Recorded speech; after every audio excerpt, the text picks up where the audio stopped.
Good morning, and I'm here in Brussels in an interesting situation, but I want to talk a little bit about mobile right now and what that really means for me. So if you think about mobile, it's exploded more or less, the whole idea of the concept of mobile, and nobody really predicted that it would be so big. So to really understand where it's going, I think you have to understand a few basic things. Hello. So what is the meaning of mobile, and what is it we're looking for? So basically, it's really about motivation and behavior and understanding what people are wanting in their lives. So it's, for me personally, and I think for people that are really successful in companies, it's really about understanding behaviors and what people are really interested in and what they're trying to achieve. So motivation and behavior for the win, basically. So my background is design, and really it's about when you design things, it's about empathy, understanding what other people are trying to achieve, and really stepping in their shoes and understanding what their goal is. So it's the same for mobile. You know, when someone is doing something on their device, what are they trying to achieve? So some of you might know this video. One more now. Better angle. Oh, check it. Did that come out okay? That's the best one of the 300 pictures I've taken of myself today. Every girl in the picture is locked into her phone. Oh, Lord. Every single one is dialed in. Welcome to parenting in 2015. They're all just complete. Oh, hold on. I'd take a selfie with the hot dog. Selfie with the churro. Selfie just of a selfie. A single here to fourth. And nobody noticed. He just collects all the phones. You're not getting them back to the end of the game. So what's happening here is obviously the girls are taking selfies of themselves. And this video went viral because the way the announcers, it was at a baseball game, and the way the announcers were kind of mocking them and they were kind of shaming them. So it kind of went viral because I think a lot of us don't really understand what that means and what was really happening behind the scenes. So let's just see what is happening behind the scenes. So if we think about the selfie girls, that's what we call them, what you really need to know what happened. So what happened is they're at this baseball game, and the whole idea at the event, what they were trying to do is the announcers asked them to take selfies. So everybody in the stadium was taking selfies. It was not just the girls that were doing it, so everyone was doing it. So they took selfies, and that's what we see in the video, and obviously it's something we tend to see quite often, but it appears like they enjoyed themselves doing it. And they had a lot of fun. And for having fun and for really getting into this idea, this task that they were given, they were kind of mocked and shamed. And it went viral. But what happened in the end is the baseball team and the announcers apologized to them and offered them free tickets, which was quite generous because they did kind of shame them. And in the end, the girls, they were all from a sorority. And in the end, instead of accepting the tickets, they donated them to a good cause. So in this case, it was against, let me look, a New Leaf. So it's basically against domestic violence. So that's the whole point. I think to really understand a situation, you have to really have empathy and understand the whole situation, not just what we see in the media.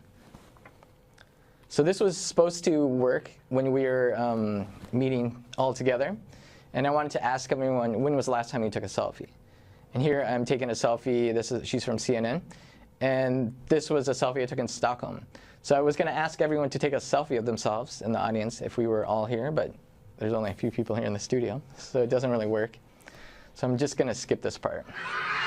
Let me just skip that apart.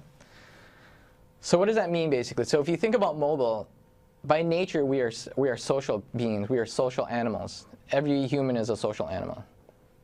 And society precedes the individual, and that's really important to know, because any technology that allows us to better communicate and work on this idea of what being social is going to be hugely adopted.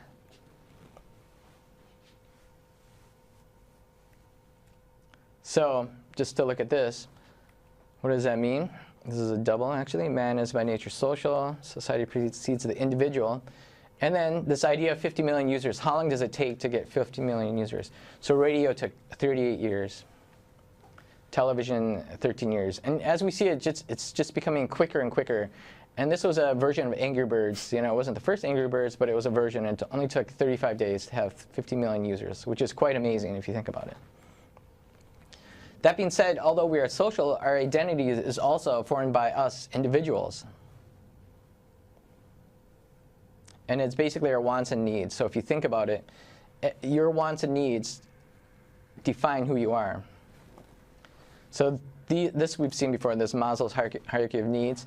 And if you think about the basic things, psychological and safety, it used to be old things like keys and money were on the bottom of the pyramid. But now the mobile phone has taken the top tier of it, basically. So if you look up here, self-actualization, esteem, loving, belonging, the mobile phone has taken that. And it's even getting even more so. It's taken over the whole pyramid.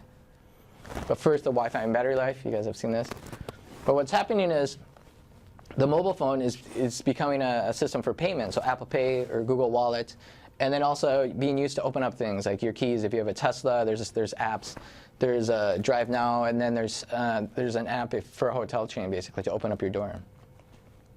And that means mobile is basically taking over our lives to some degree, if we allow it.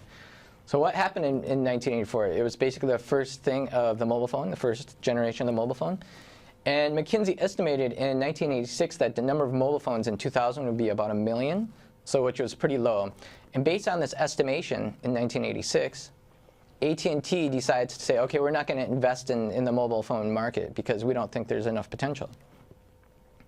And what happened is McKinsey was off by 108 million units. So the prognosis was 10,000% wrong, which is actually not so good if you're an expert. So it's like, oh shit, what happened? So when any new technology comes along and it really speaks to people and it's adopted exponentially, then the experts themselves become more and more irrelevant because things are happening so quick. And you see this time and time again with a lot of things. I like this quote from Clay Christensen. He's like the godfather of disruption. And he also didn't believe that the iPhone would be a big disruptor. But as we know now, in hindsight, as I say, hindsight is 20/20, the iPhone was hugely disruptive to the whole mobile market.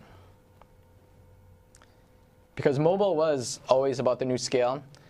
And right now, if you look at smartphones, they've basically gone exponential. And it pretty much, it destroyed the whole existing market.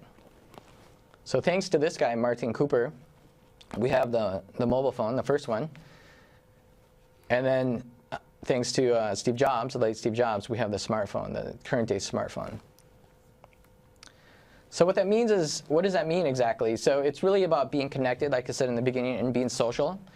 And it's estimated it took, in the last 25 years, it took 3 billion people to be connected, which is, is pretty respectable. But like I said before, with exponential technologies, as soon as something comes along and it really helps people and supports people and what they want to do, it becomes exponential. So in the next 4 years, we're going to have 3 billion more people online. So what does that mean? I mean, for everybody in the Western world, that means obviously we're going to post more selfies and be more connected and stuff.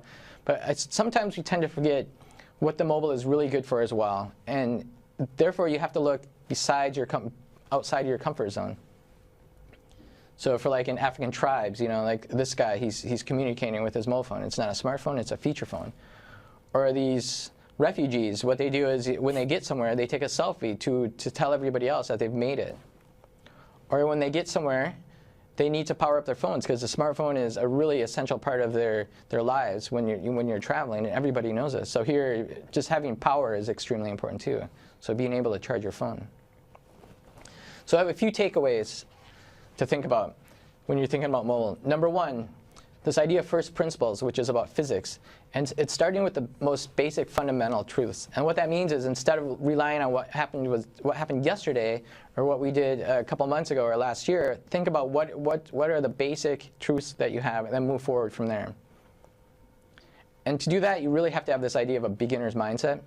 And what that means is, since not all of us can be innovators, you have to look to be an early adopter, early majority, because that's where the value is. If you wait too long, then you're going to be competing on price, and that's not where things are happening. Number two, this idea of collaboration. I think that's really important. And it's not so much about collaborating within your organization, which is extremely important. As we know, a lot of legacy organizations are built on silos, but it's also collaborating with other people not within your organization. And that's the hard thing. I think we have to teach ourselves to be better collaborators. An example of that is Google ATAP, that's a work group within Google, and they collaborate with over over 50 universities in the end, and they make it as easy as possible. How do you make it easy for your organization to collaborate with other people? And the last idea I have, or last takeaway, is this idea of complacencies. And what that means is, how do you disrupt yourself? How do you not become too comfortable? And that's also very, very difficult. So we're all used to this, being very comfortable and being in our comfort zone. But where all the really interesting stuff happens is outside that comfort zone. And that's where we need to go. So that what that means on a day-to-day thing is, like, instead of just walking the same way to work or the same way wherever, just trying something new or trying a new restaurant or trying new things out. And I think that's extremely important, because that's where all the interesting stuff happens. It's not in the middle, but it's on the side. So this is the last slide. And this is one I say quite often. If you live the questions, life will move you into answers. And then sometimes we forget, being grown-ups and being more mature, that it's not so much the answers that matter as much as the questions, because the questions keep us moving forward. So let me just play that last video, that beginning video for you guys, and then we'll wrap it up. Here's a video. Some of you might have seen this. Hello.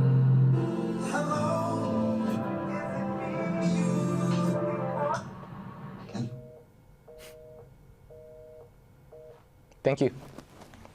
Thank you so much, Jeremy, for being here. Thank you for your great keynote. But I have a question for you. If you're now watching the live stream and you're in your office somewhere here in Belgium, what is, you think, the most interesting opportunity to address as a company today? So you're talking about the early majority, that's a nice spot to be in, because then the market is growing. But what is the most important opportunity now to play in?